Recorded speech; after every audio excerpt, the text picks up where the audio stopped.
The silver transport ship moved slowly through space toward the massive Galactic Defense Academy station. Inside the ship, 12 humans sat quietly in their seats. They had traveled for 3 weeks from Earth to reach this place. None of them had ever been so far from home before. Kim Dae looked out the small window at the Academy station. It was huge, bigger than any city he had seen on Earth. The station had thousands of lights and ships moving around it like busy insects. He had worked as an engineer in Seoul before joining this mission. His hands were rough from years of building and fixing things. Now those same hands would learn to use alien weapons and technology. Next to him sat Park Hana. She was small and quiet, but her eyes missed nothing. She watched everything with the careful attention of someone who had learned to survive by being smart. On Earth, she had been a student of military history. She knew about every major war and battle that humans had ever fought. Now she would see how aliens fought their wars. Lee Tae was the biggest of the 12 humans. His muscles were thick from years of heavy work. He had been a construction worker before this journey. In the low gravity of the transport ship, he had to be very careful not to break things by accident. The other humans joked that he could probably punch through the ship's wall if he wanted to. Choi Min was the smallest person on the ship. She barely reached Lee Tae's shoulder, but she moved like a cat. Quick and silent, she had grown up in the mountains of Korea, climbing rocks and trees since she was a child. The other humans had learned not to challenge her to any contest of balance or climbing. Jo Woo sat reading technical manuals about alien technology. He understood machines better than most people understood other humans. Give him any broken device and he could fix it or make it work better. His fingers were always moving as if he was building something invisible in the air. Song Yu had very steady hands and a calm mind. She had trained as a demolition expert before joining this mission. She knew exactly how much explosive to use and where to put it to bring down any building. The others trusted her completely when things got dangerous. Nam Jin was good at organizing people and supplies. He could look at a group of confused people and turn them into a working team in minutes. He had managed supply lines during the Korean crisis 5 years ago. Everyone had enough food and equipment because of his planning. The other 5 humans were equally skilled in their own ways. All 12 had been chosen from thousands of volunteers. Earth's government had picked them very carefully. They were not just strong or smart. They were the type of people who could adapt to anything and never give up. Commander Veltar waited at the docking bay of the Academy station. He was tall and thin with gray skin and 4 arms. His species, the hegemony, had ruled this part of space for 2,000 years. He had fought in dozens of wars and trained hundreds of cadets. But he had never met a human before. The reports about Earth worried him. Humans came from what the galaxy called a death world. Most intelligent species evolved on peaceful planets with gentle weather and friendly conditions. Earth was different. Earth tried to kill everything that lived on it. The planet had gravity that was twice as strong as normal. The air pressure would crush most aliens. The weather could change from freezing cold to burning hot in hours. Earthquakes could level cities. Storms could destroy entire regions.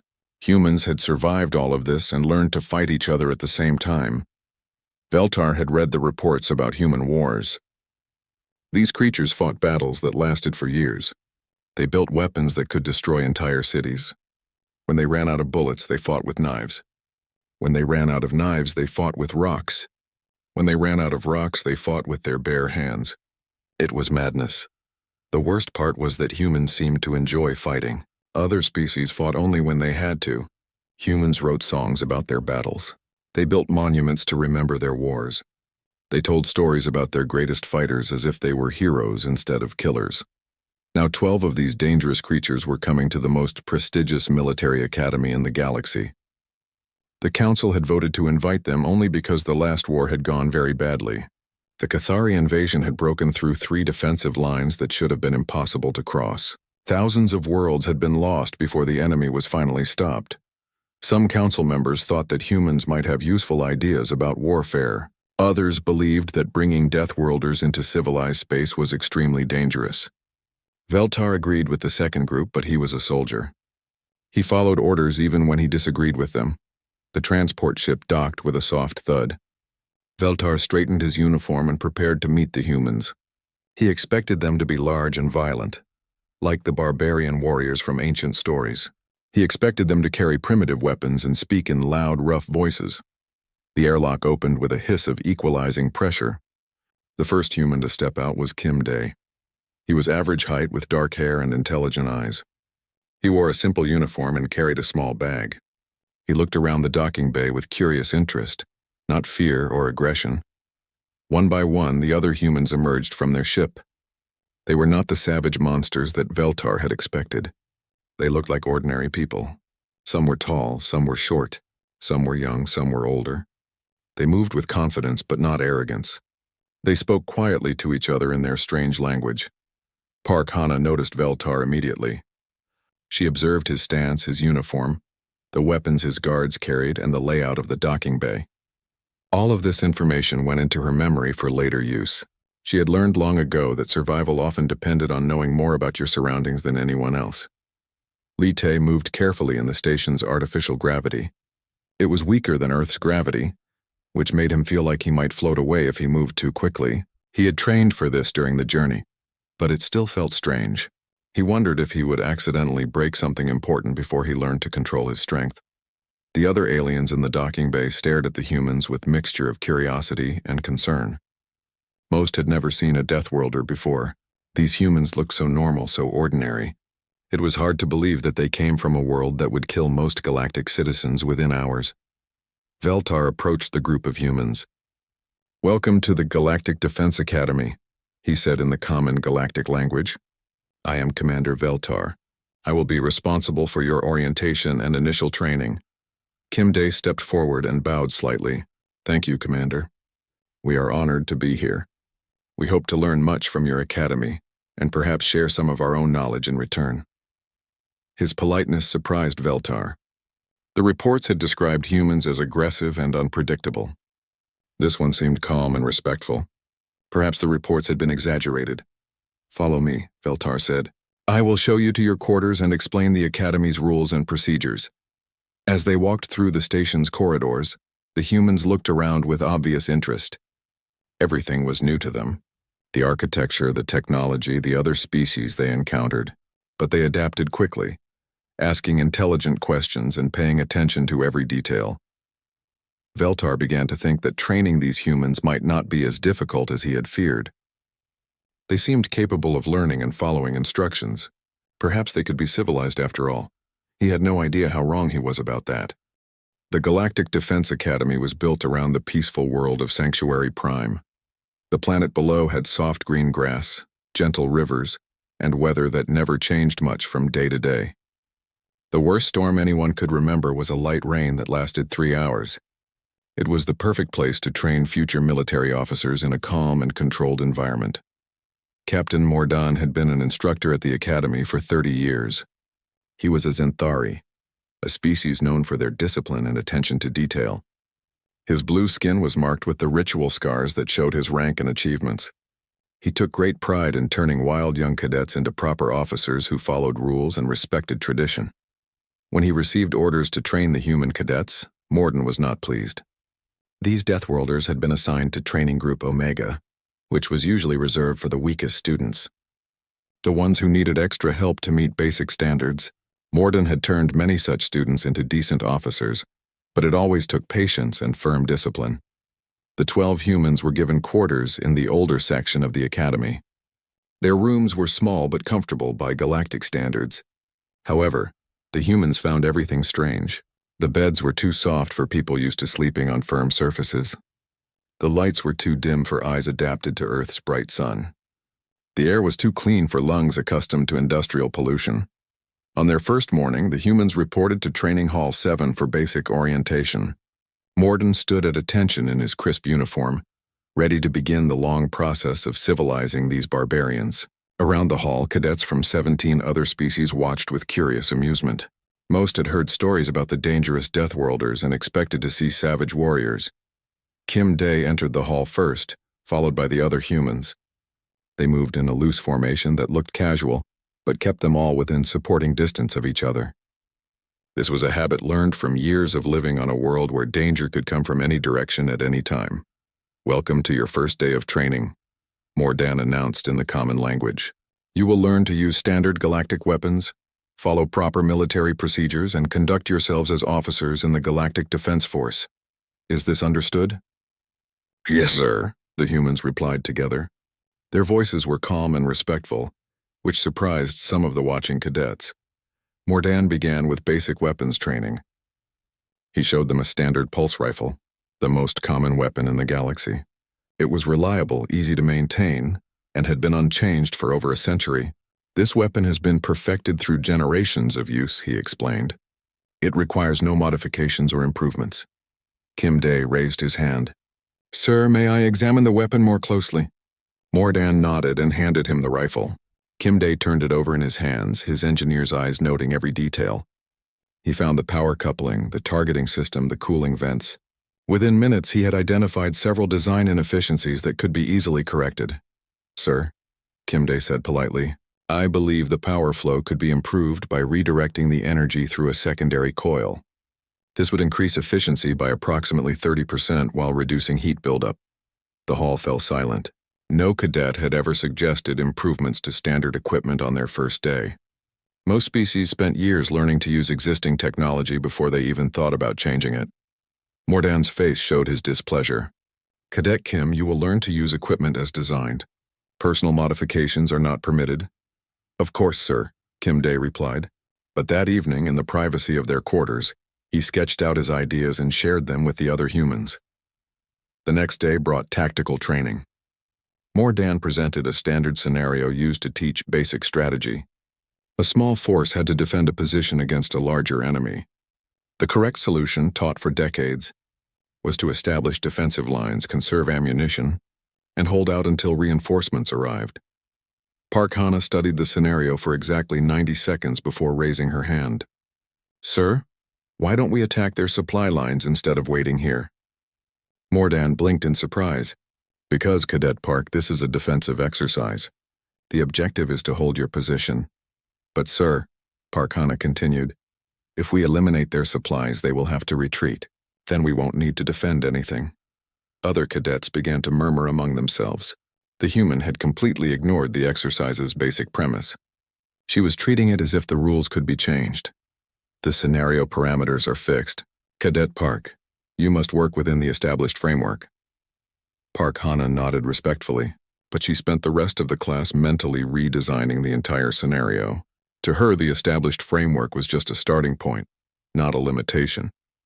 Physical training proved even more interesting. The Academy's gymnasium was designed for the average galactic species. The equipment was calibrated for standard gravity and typical strength levels. When the humans began their exercises, problems arose immediately. Li Te approached the strength training equipment with caution. He had been warned that the station's artificial gravity was weaker than Earth's. What he hadn't expected was how this would affect his performance. The weight that was supposed to be challenging for him felt like lifting empty boxes. Is this machine broken? He asked the instructor, a four-armed Rigelian who prided himself on his fitness. No, Cadet Li. That is set to maximum resistance. Li Te looked puzzled. He added more weight plates until the machine's frame began to creak ominously. Other cadets stopped their own exercises to watch. The human was lifting more than anyone had ever seen. Perhaps you should stop there, the instructor suggested nervously. Li Te nodded and carefully set the weights down. He didn't want to break the equipment on his second day. But he made a mental note to ask about finding heavier weights for his workouts. Choi Min caused her own sensation during the obstacle course. The course had been designed to test agility, balance, and problem-solving skills.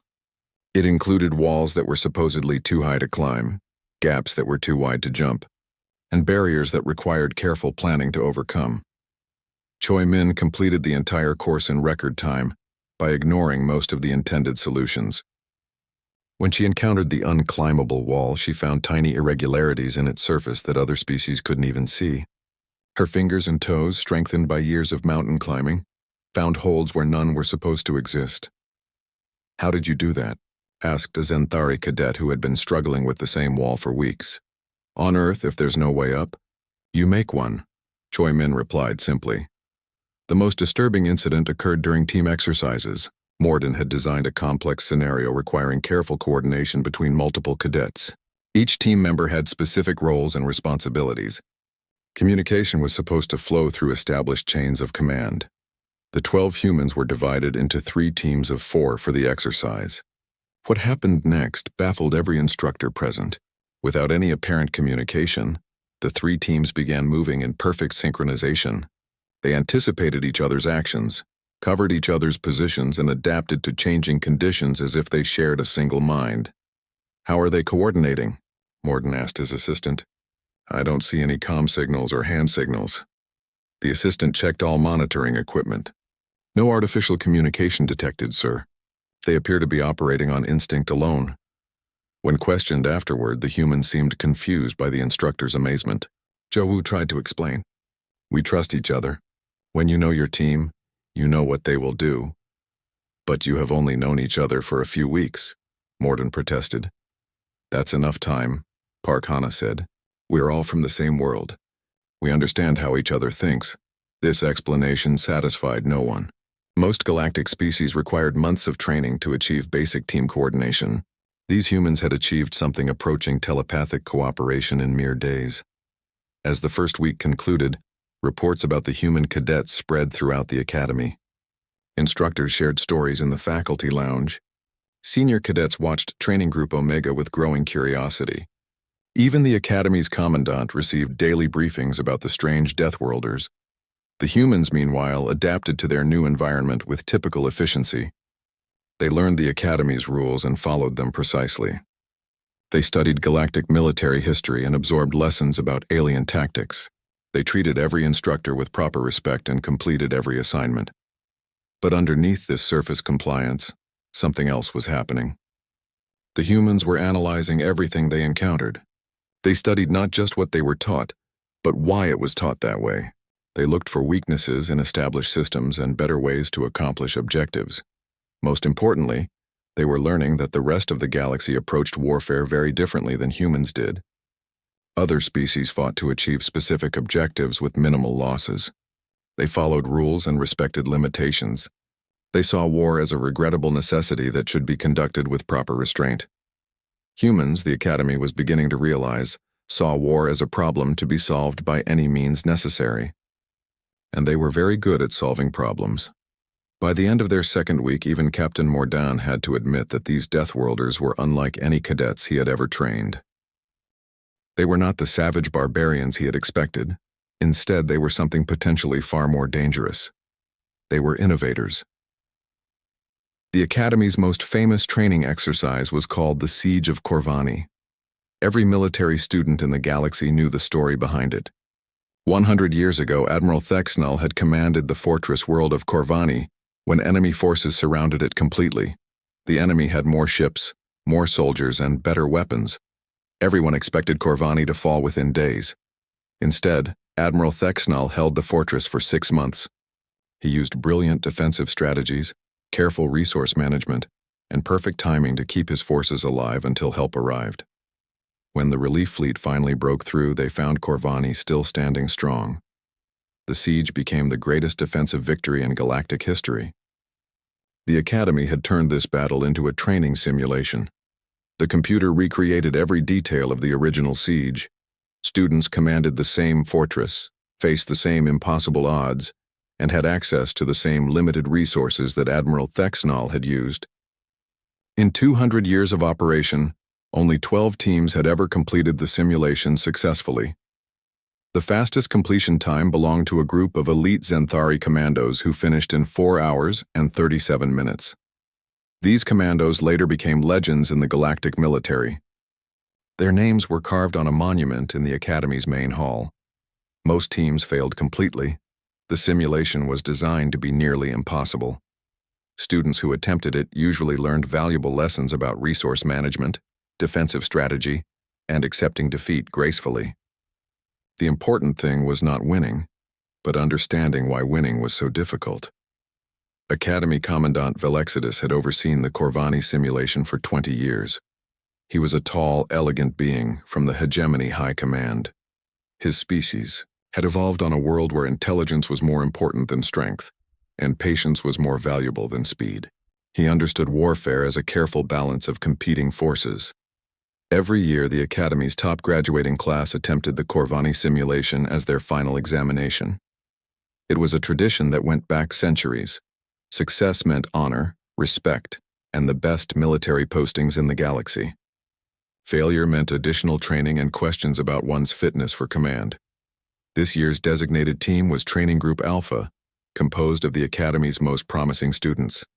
They had spent 4 years studying military history, mastering advanced tactics, and proving themselves in dozens of smaller exercises. Everyone expected them to make a respectable showing, even if they didn't actually succeed. 3 days before the scheduled simulation, disaster struck. The entire Training Group Alpha fell ill with Rigelian flu, a disease that caused temporary paralysis and severe disorientation. The Academy's medical staff declared them unfit for duty for at least 2 weeks. Commandant Velexidus faced an uncomfortable choice. He could delay the traditional ceremony, disappointing hundreds of visiting dignitaries and breaking a tradition that stretched back centuries. Or he could find another team to attempt the simulation, knowing that any replacement group would be far less prepared. His staff suggested several alternatives. Training Group Beta had good tactical skills but lacked experience with large-scale operations. Training Group Gamma showed promise but had failed their last major exercise. Training Group Delta was solid but unimaginative. Then someone mentioned Training Group Omega. The humans? Velexidus asked with surprise. They have been here for only 6 weeks. They have no experience with galactic military doctrine. True, sir, replied his aide, a nervous Zenthari named Subcommander Rixtal. But they have shown remarkable adaptability. Their instructors report unusual problem-solving abilities. Unusual is one word for it, Velexidus muttered. The reports about the human cadets had been disturbing. They questioned established procedures, ignored conventional wisdom, and approached every problem from unexpected angles. They would certainly fail the simulation. Yes, sir, but failure might provide valuable data about Deathworlder psychology, and it would maintain the ceremony schedule. Velexidus considered the options. The visiting dignitaries expected to see the simulation. The Academy's reputation depended on maintaining its traditions. And if the humans failed spectacularly, it would prove that civilized military science was superior to Deathworlder chaos. Very well, he decided. Inform Training Group Omega that they will attempt the siege of Corvani. Make it clear that this is an honor, not a punishment. When Captain Mordan received these orders, he felt a mixture of excitement and dread. Excitement because his students would have a chance to attempt the galaxy's most famous military exercise. Dread because he knew they would fail, and failure would reflect poorly on his training methods. He called the 12 humans to his office that evening. They entered in their usual loose formation, alert and ready for anything. Mordan had learned to recognize this behavior. It meant they sensed something important was about to happen. Cadets, he began formally, you have been selected to attempt the siege of Corvani simulation. This is the Academy's most challenging exercise. Only the most elite students are usually permitted to try it. The humans exchanged glances. Day stepped forward slightly, a gesture that the others recognized as him taking the role of spokesman. Sir, what exactly does this simulation involve? Day asked. Mordan activated a holographic display showing the fortress of Corvani. The massive structure appeared in the air, surrounded by detailed terrain maps and tactical overlays. You will command this fortress against overwhelming enemy forces. Your objective is to survive as long as possible using limited resources and defensive strategies. Park Hana studied the hologram with intense concentration. Her mind was already calculating angles, distances, and sight lines. How long did the original defense last, sir? 6 months, Cadet Park. The record for the simulation is 4 hours and 37 minutes. Li Te examined the fortress structure with a construction worker's eye. He noticed things that military strategists might miss. Load-bearing walls, structural weak points, and modification possibilities. Sir, are we limited to the original fortress design? The simulation recreates historical conditions exactly, Cadet Li. You have access to the same resources and equipment that Admiral Thexnall used. Joe Wu was already thinking about the technology involved. What type of weapons and defensive systems are available, sir? Mordan began explaining the technical specifications, but he noticed that the humans were asking unusual questions. Most students wanted to know about enemy capabilities and defensive positions. The humans seemed more interested in the fortress itself and what modifications might be possible. Choi Min raised her hand. Sir, are there any restrictions on how we use the available resources? You must work within the simulation parameters, Cadet Choi. The computer will not permit actions that violate physical laws or exceed available resources. Song Yu asked about structural engineering possibilities. Namjin inquired about supply chain management. The other humans posed questions about terrain, modification, equipment repurposing, and unconventional tactics. Mordan answered as best he could, but he began to feel uneasy. These questions suggested that the humans were approaching the problem differently than any previous team. They seemed less interested in following Admiral Thexnall's example and more interested in finding entirely new solutions. The simulation is scheduled for tomorrow morning, Mordan concluded. You should spend this evening studying historical records of the original battle. Learn from Admiral Thexnall's strategies and adapt them to your own command style. The humans nodded respectfully and left his office. But instead of going to the library to study historical records, they gathered in their common room for what they called a planning session. Kim Dae spread out technical schematics of the fortress on a large table. This isn't really a defensive position, he observed. Look at these power conduits and structural supports. It was designed as a forward operating base. Park Hana nodded, pointing to various features on the map. The original admiral was thinking defensively because that's what the situation seemed to require. But what if we change the fundamental assumption? Li Tae traced structural lines with his finger. These walls could be modified. The whole fortress could be reconfigured if we had enough time and the right approach. The other humans gathered, around the table, each contributing their own expertise. Joe Wu identified technical systems that could be repurposed.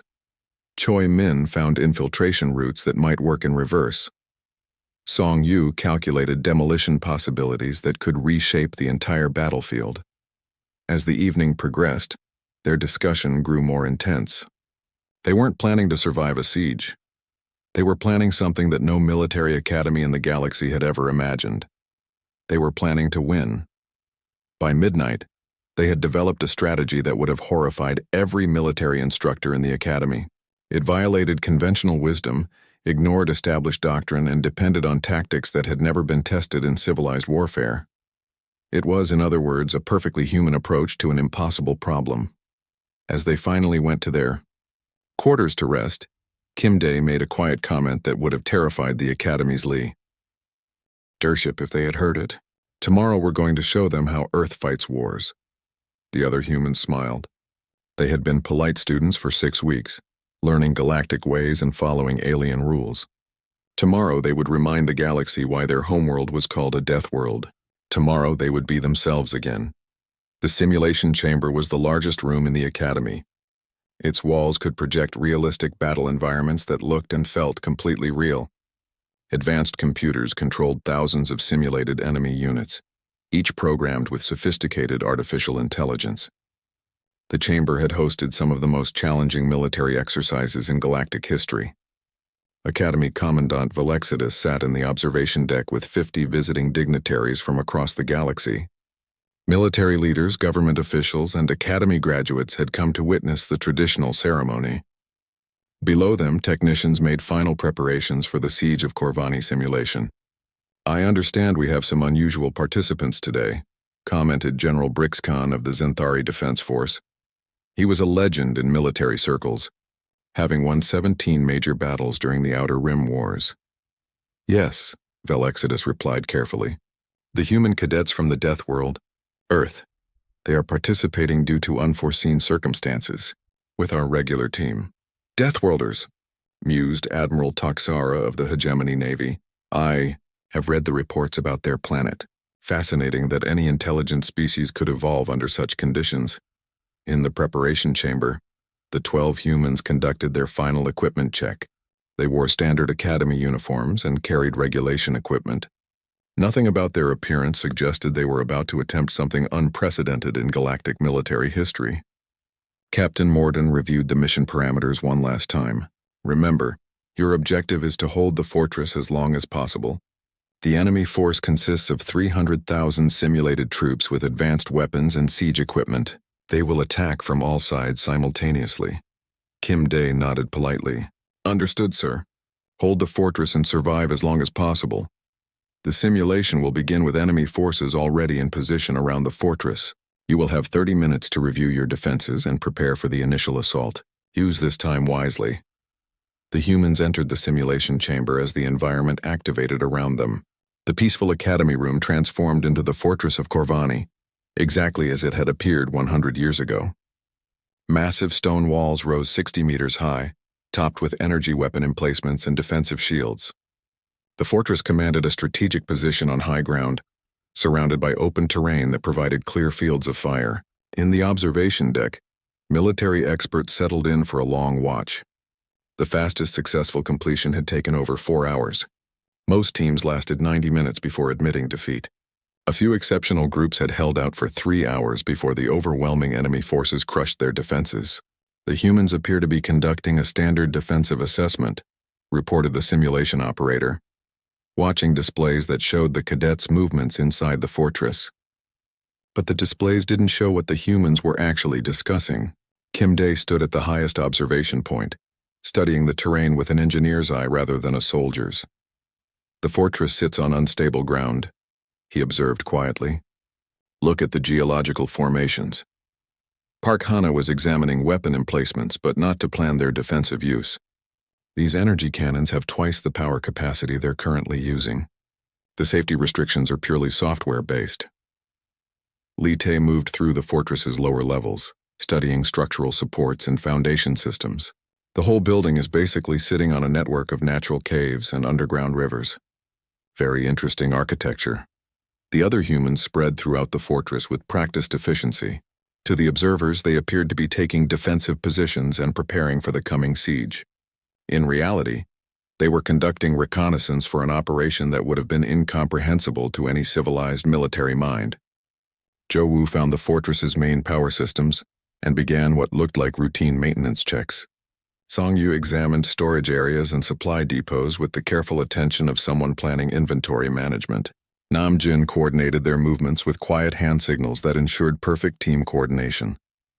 At the 15-minute mark, something strange began happening. The humans stopped moving like a defensive force and started moving like a technical crew, preparing for a major engineering project. What are they doing down there? General Brixcon asked, studying the tactical displays with growing confusion. The simulation operator checked his instruments. They appear to be modifying defensive weapon settings and... Wait, they're accessing structural engineering systems. Structural engineering? Admiral Toxara leaned forward. Why would a defensive force need access to structural systems? No one had an answer because no one in galactic military history had ever asked that question before. At the 20-minute mark, the humans completed their preparations. They had not established traditional defensive lines or prepared fallback positions. Instead, they had somehow reconfigured the fortress itself for purposes that the monitoring systems couldn't identify. Kim Day stood in the fortress's command center, surrounded by displays showing the approaching enemy forces. 300,000 simulated troops advanced in perfect formation, supported by artillery, air support, and siege engines. It was an overwhelming force designed to crush any possible defense. Teams ready? He asked quietly. Alpha Team ready, confirmed Zhou Wu, stationed at the modified weapon systems. Beta Team ready, reported Song Yu from her position near critical structural points. Charlie Team ready, announced Nam Jin, coordinating supply and logistics operations. The other humans confirmed their positions throughout the fortress. They were spread much wider than traditional defensive doctrine recommended, positioned at locations that seemed to serve no obvious military purpose. At the 30-minute mark, the simulation officially began. The enemy army launched its assault with overwhelming force from all directions simultaneously. Thousands of energy weapons opened fire on the fortress walls. Artillery shells rained down from the sky. The ground shook under the thunder of approaching vehicles. In the observation deck, Dignitaries prepared to watch a gallant defensive stand that would probably last 90 minutes before ending in honorable defeat. Instead, they witnessed the complete destruction of everything they thought they knew about warfare. Kim Dae's first command was not what anyone expected. Jowu Fire Sequence Alpha. Targets are grid coordinates 7 through 12. The fortress's defensive weapons opened fire, but not at the attacking army. Instead, precisely targeted energy blasts struck specific points in the surrounding terrain. Massive explosions erupted across the landscape as hidden geological weaknesses were triggered. "What are they shooting at?" demanded General Brixcan. "They're not hitting any enemy units." The answer became clear within seconds. The targeted explosions triggered landslides, rockfalls, and geological collapses that reshaped the entire battlefield. Natural barriers appeared where none had existed before. Enemy formations found themselves cut off, trapped, or forced into narrow channels where their numbers became a disadvantage. "Beta Team, structural modifications now," Kim Dae commanded. Songyu's demolition charges detonated throughout the fortress's lower levels, but instead of destroying the building, the carefully placed explosives triggered controlled collapses that changed the fortress's shape and orientation. Walls shifted, new passages opened, and defensive positions appeared in locations where the enemy had not expected them.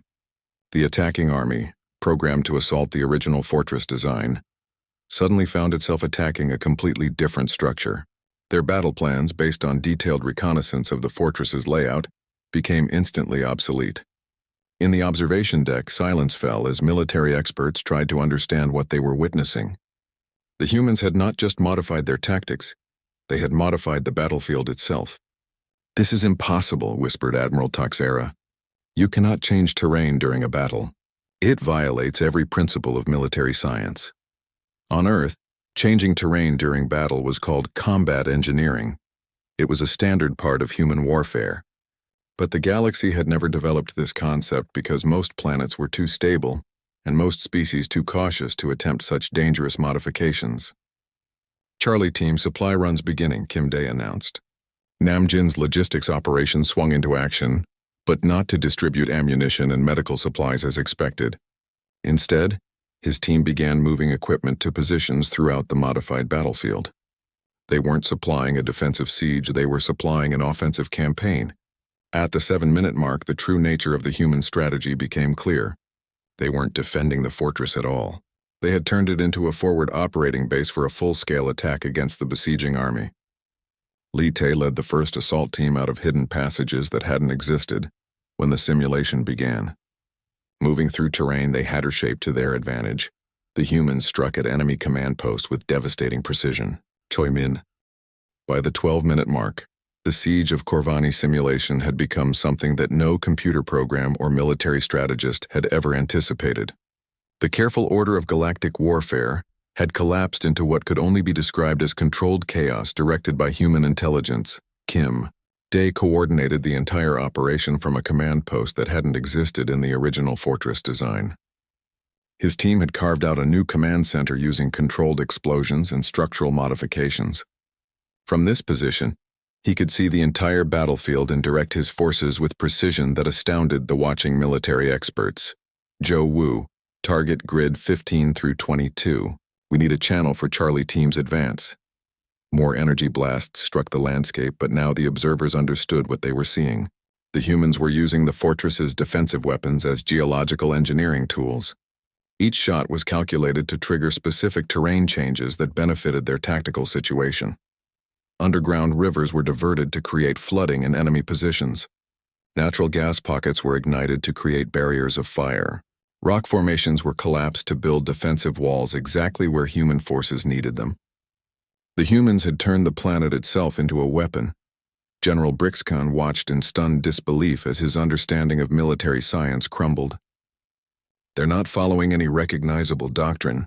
This isn't warfare as we know it." "No," agreed Admiral Toxera quietly. "This is something else entirely. This is how apex predators hunt." Park Hana led her tactical team through terrain that she had helped design. Every route, every position, every sight line had been planned during those crucial first 30 minutes. The enemy army found itself fighting in a maze that constantly changed to favor the human forces. Her team moved with deadly efficiency through enemy formations.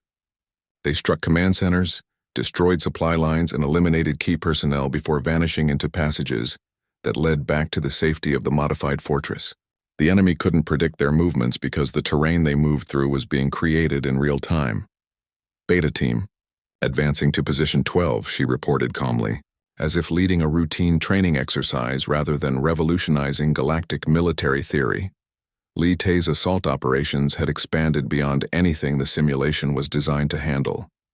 His team had broken out of the fortress entirely and was now conducting raids throughout the enemy's rear areas. Moving in the reduced gravity with strength that defied galactic norms, they struck targets that should have been impossible to reach. The artificial intelligence controlling the enemy forces tried to respond to these attacks, but it had been programmed for siege warfare, not rapid offensive operations across constantly changing terrain. Every tactical subroutine it activated became obsolete within minutes as the humans adapted and evolved their strategy in real time. Contact at Grid 27, Li Tei reported. Enemy supply depot eliminated. Moving to secondary objectives. His voice was as calm as if he were reporting the completion of a construction project, not the destruction of military targets that had been considered impregnable. Choi Min's infiltration team had achieved something that the simulation's designers had believed was mathematically impossible. They had penetrated the enemy's main command center, not through stealth or deception, but by creating routes that hadn't existed when the scenario began. Using climbing skills developed on Earth's mountains and enhanced by the station's reduced gravity, she moved through spaces that other species couldn't reach. Her team struck at the heart of enemy coordination, spreading confusion and panic through ranks that had never faced opponents who could appear anywhere at any time. Command structure compromised, she reported in the same matter-of-fact tone that had characterized all human communications. Proceeding to extract intelligence assets. The watching military experts realized that the humans weren't just fighting the simulation, they were harvesting information from it. They were learning enemy capabilities, studying alien technology, and gathering intelligence that could be used in future conflicts. Song Yu's demolition work had evolved from tactical modifications to strategic restructuring. She was literally rebuilding the battlefield while the battle was in progress. New defensive positions appeared where human forces needed them. Enemy strongholds collapsed when they became inconvenient. The very ground beneath the army shifted according to human tactical requirements. Structural modifications complete in sectors 9 through 15, she announced, requesting permission for Phase 3 operations. Phase 3 turned out to involve something that no galactic military had ever attempted. Song Yu began using controlled explosions not to destroy enemy positions, but to capture them intact while eliminating their defenders. Entire enemy installations were isolated, surrounded, and converted to human use within minutes. Namjin's logistics operation had grown beyond traditional supply management into something resembling industrial engineering.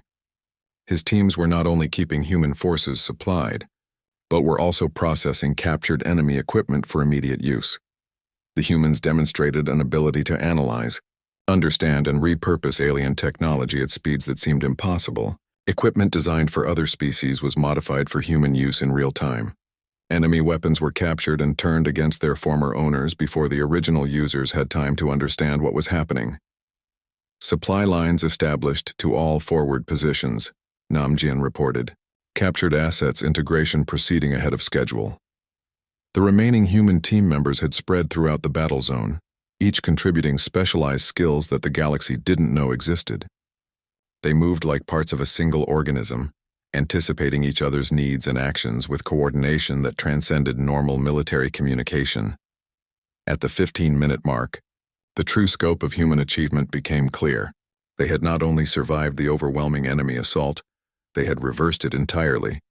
The besieging army was now trapped within a battlefield that served human tactical needs, fighting an enemy that appeared everywhere and nowhere simultaneously. The simulation's artificial intelligence began showing signs of what could only be called confusion. Its tactical algorithms designed to handle conventional warfare scenarios were failing to process the reality of human combat methods.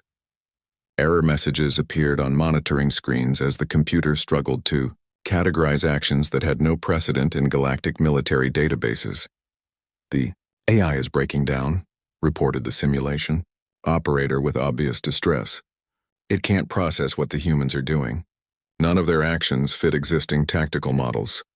Academy Commandant Velexidus stared at the displays showing casualty figures that defied belief.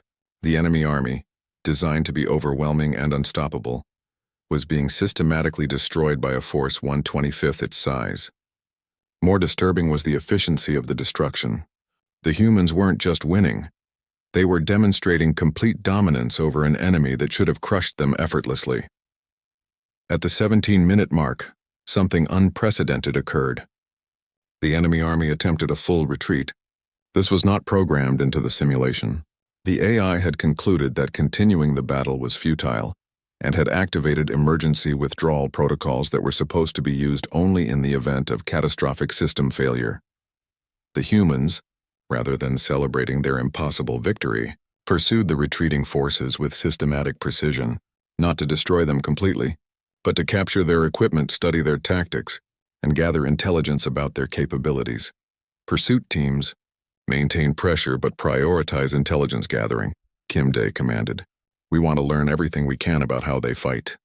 This final directive horrified the observing military leaders more than anything else they had witnessed.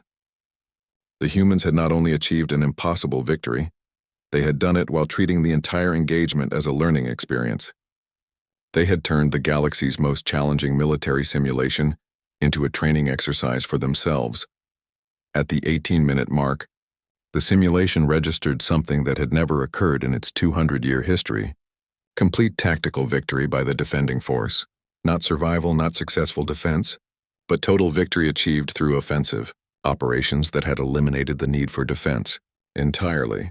The enemy army, what remained of it, was in full retreat across terrain that continued to shift in favor of human pursuit forces. Their command structure had collapsed, their supply lines were severed, and their tactical coordination was non-existent.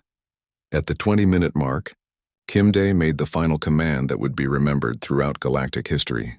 All teams consolidate positions and secure captured assets. Mission objective achieved. The simulation ended not because the humans had been defeated, but because they had eliminated the threat so completely that the computer could no longer generate meaningful opposition. In the observation deck, 50 of the galaxy's most experienced military leaders sat in absolute silence, trying to process what they had witnessed, everything they understood about warfare, about tactics, about the very nature of military conflict had been overturned in 20 minutes by 12 young humans from a world they had dismissed as primitive. The implications were staggering. If humans... The silence in the observation deck lasted exactly 93 seconds.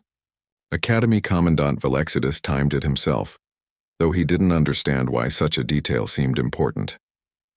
Perhaps it was because those 93 seconds marked the end of one era of galactic warfare and the beginning of something entirely new.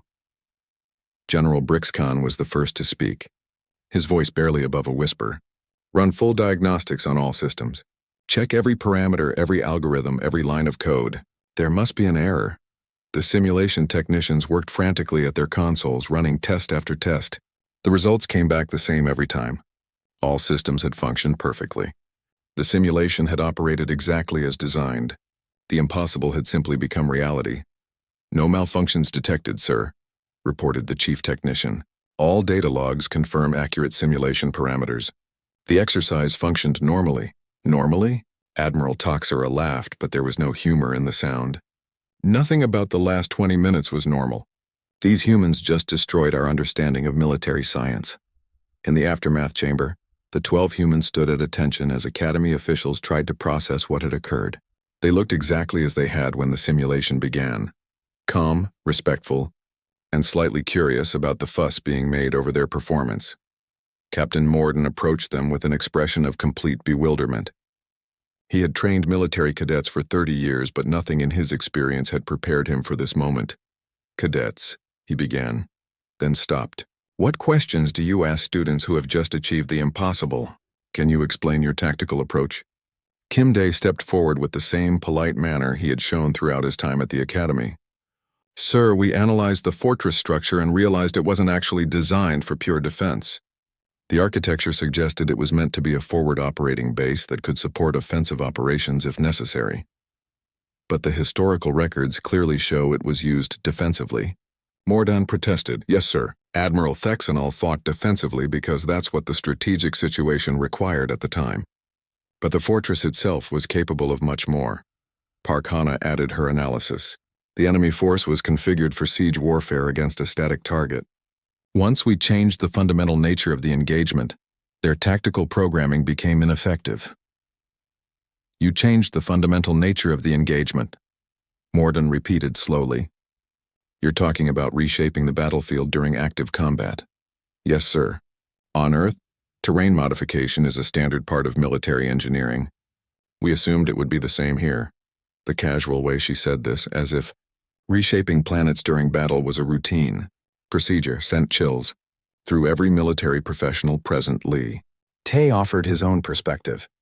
"The reduced gravity here made many things possible that would be difficult on Earth. We could move faster, jump higher, and carry more equipment than our training had prepared us for." This observation raised another disturbing question.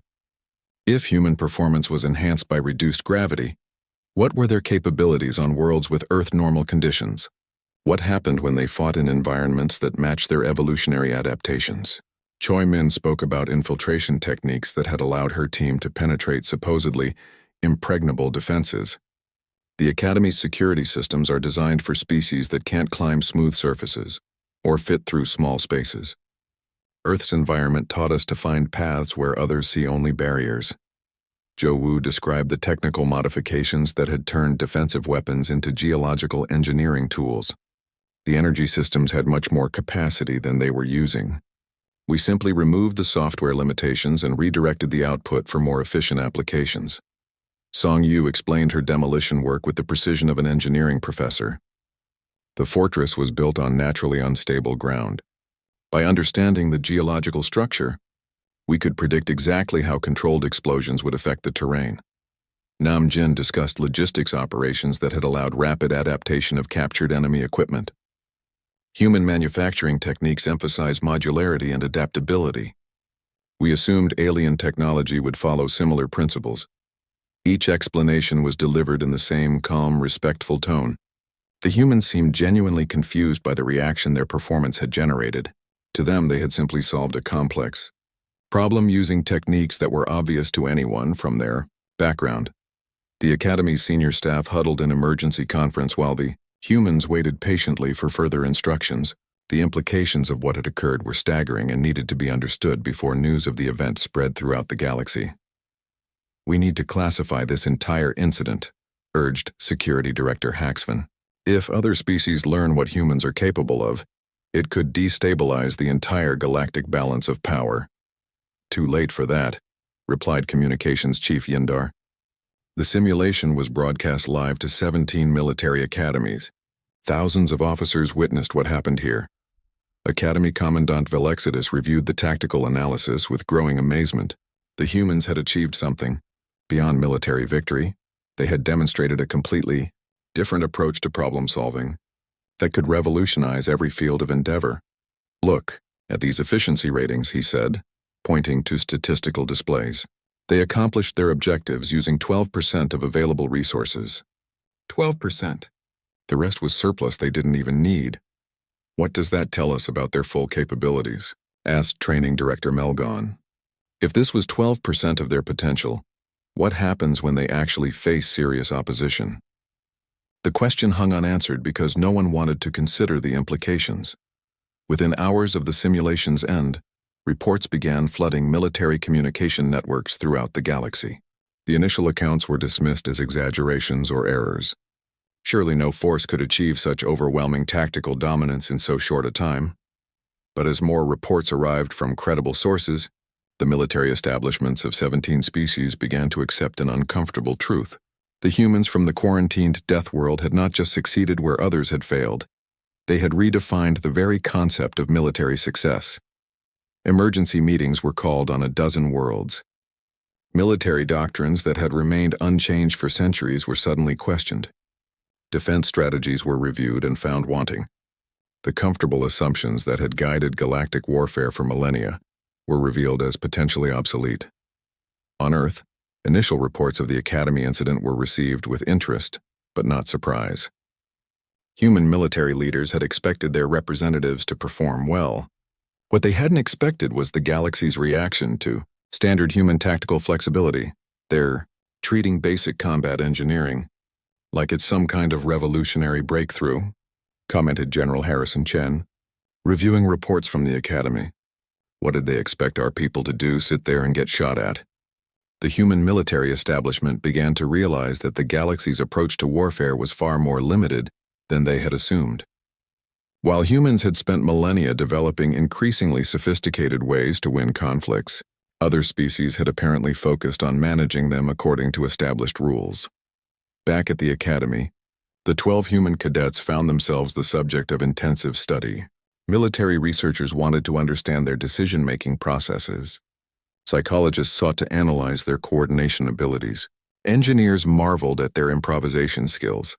Kim Day answered questions with patient precision, explaining that human military training emphasized adaptability above all else.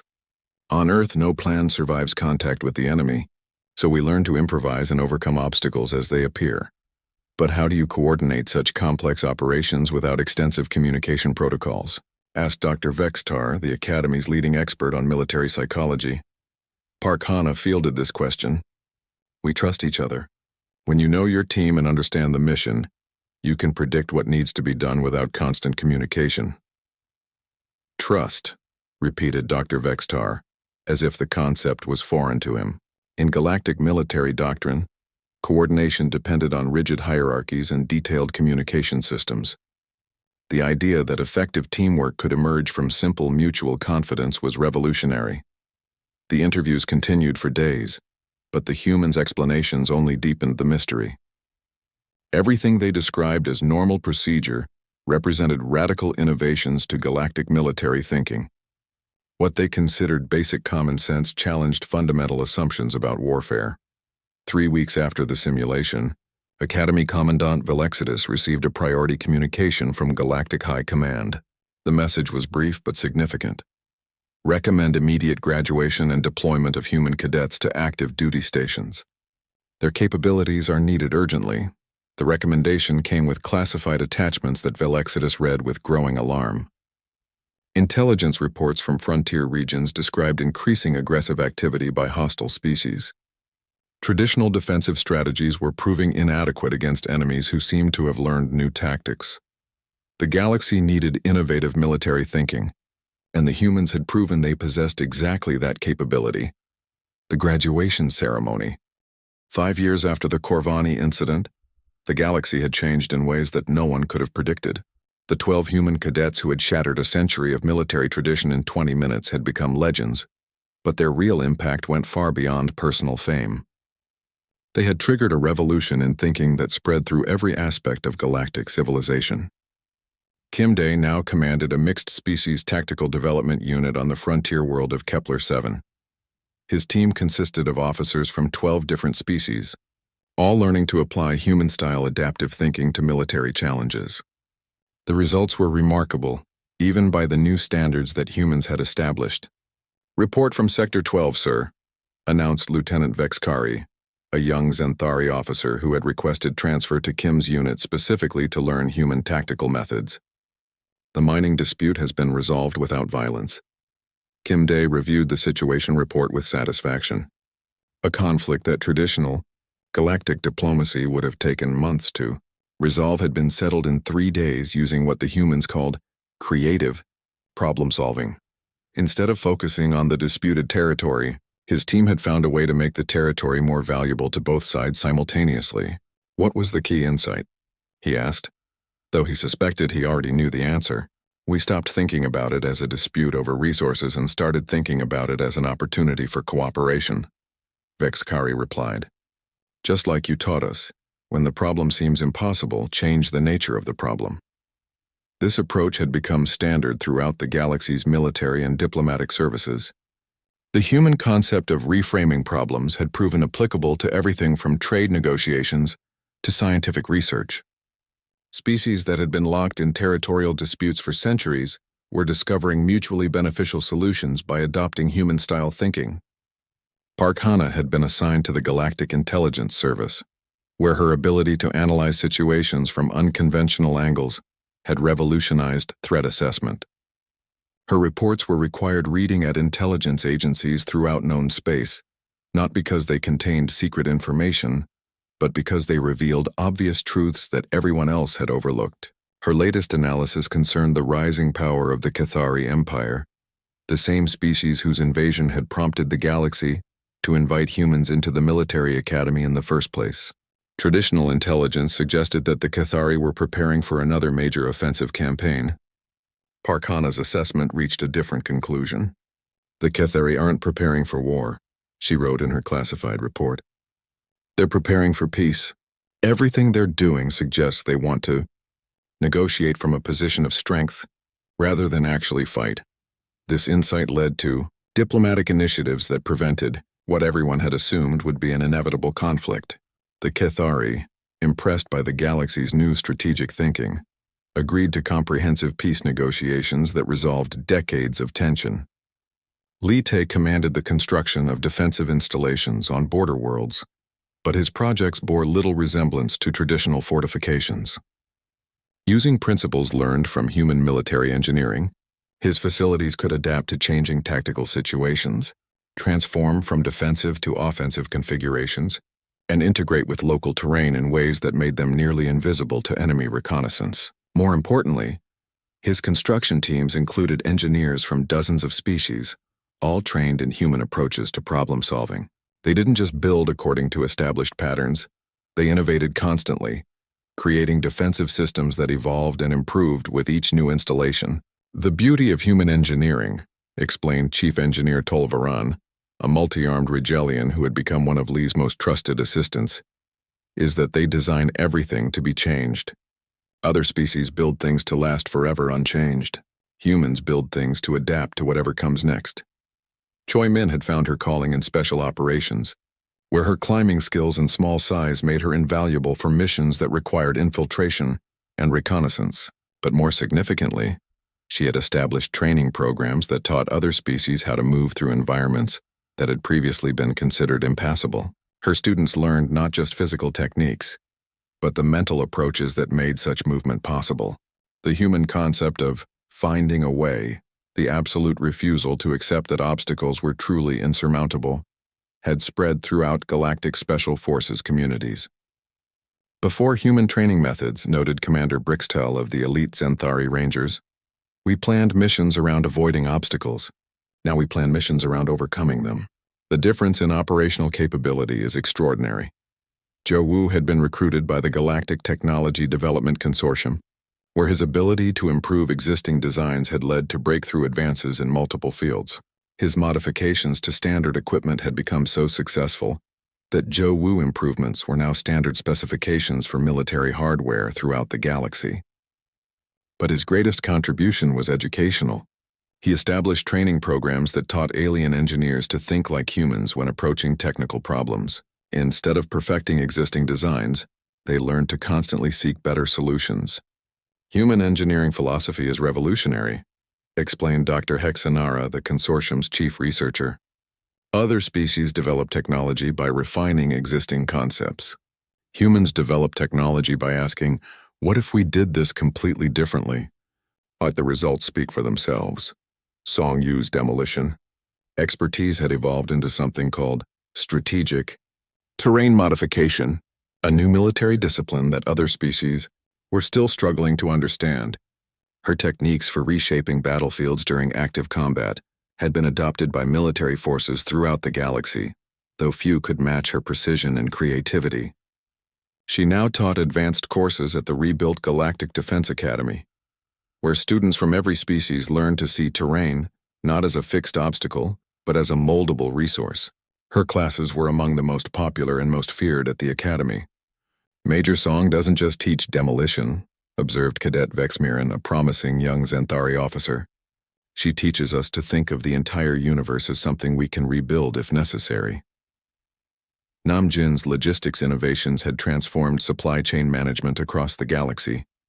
His ability to turn captured enemy resources into operational advantages had become standard doctrine, and his training programs were mandatory for all senior logistics officers. More broadly, his work had introduced the concept of adaptive resource management to galactic commerce. Businesses began designing their operations to take advantage of unexpected opportunities, rather than simply following predetermined plans. Human logistics philosophy has revolutionized our entire economy, noted Trade Minister Voxlaren of the Hegemony Commercial Council. We used to plan for predictable situations. Now we plan for adaptability itself. The other 5 human graduates had made similar impacts in their respective fields. Each had not only excelled in their assigned roles but had fundamentally changed how their colleagues approached problems. The human way of thinking, flexible, creative, and unbound by traditional limitations, had become the new standard for excellence throughout the galaxy.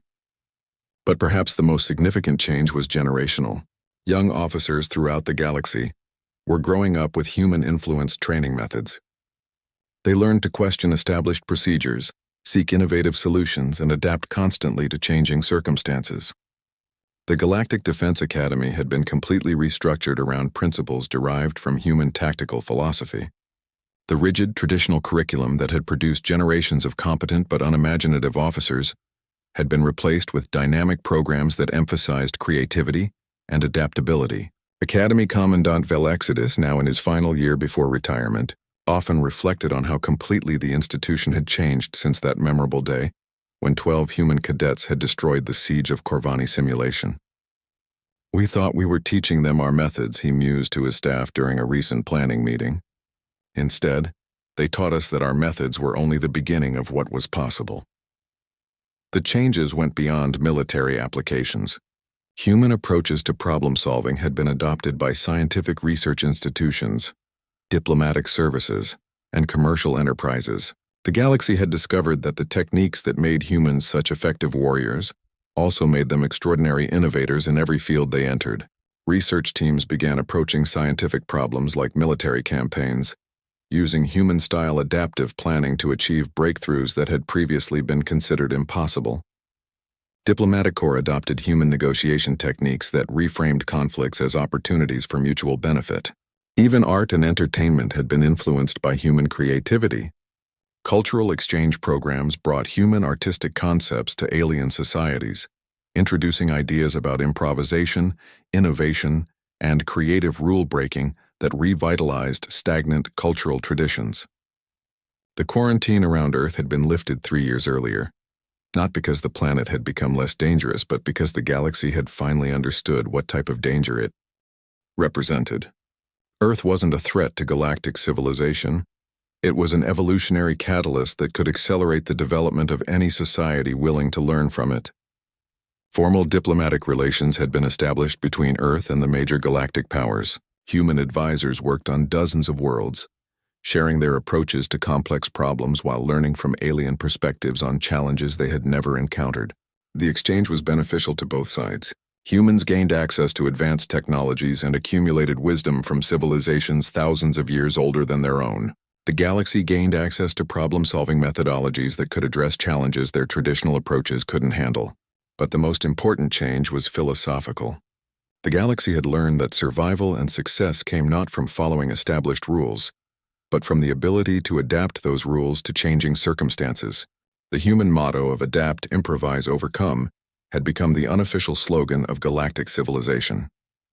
On the 5th anniversary of the Corvani incident, the Academy held a special ceremony to commemorate the event that had changed galactic military history. The 12 original human cadets attended as honored guests, now senior officers with distinguished service records throughout known space. Kim Day delivered the keynote address to an audience that included military leaders from every major species. His speech was brief and characteristically modest, focusing not on human achievements but on the collaborative progress that had emerged from human-alien cooperation.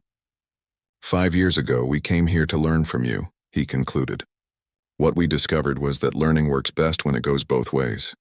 The future of the galaxy depends not on any single species or approach, but on our ability to combine the best ideas from all of our worlds. The applause was long and genuine, but the real tribute to human influence could be seen in the audience itself. Officers from species that had been traditional enemies sat together, united by shared training in human-influenced tactical methods. Former rivals had become colleagues, working together on challenges that required the combined wisdom of multiple civilizations.